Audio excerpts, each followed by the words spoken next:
12 yaşıma yetenim yanı, avtomat okulu atanım yanı. Neçün bir yılken ömrümün sonu, bir bara bilmen bağışla gece. Neçün ir sonluka ömrümün gülü,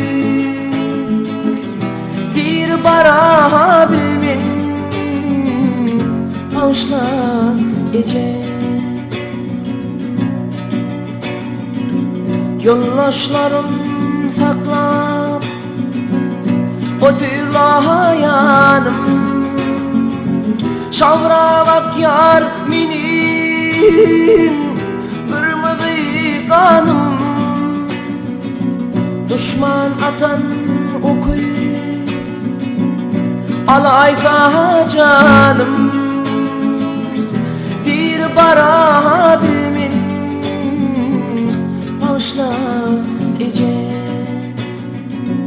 Düşman atan okuy alaysa canım, bir bara bilmen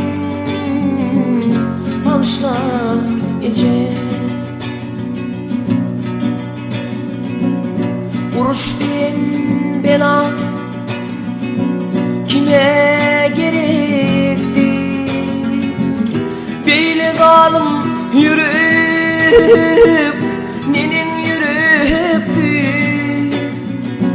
Oğlanımın bakar baklı bana gerekti, bir bara bilmen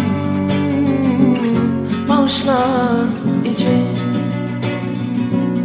Yiğitlerimin bakar baklı bana gerekti, bir bara bilmen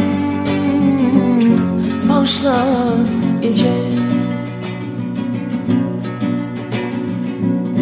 Uruşta inman gidiyer ovan cennet, yollaşlam koruyar beni dinle.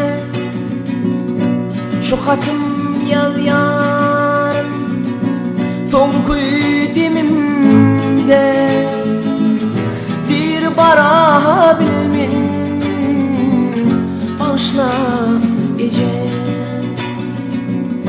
Şu hatım yazyan gece son kuyudemimde, bir bara bilmen bağışla gece.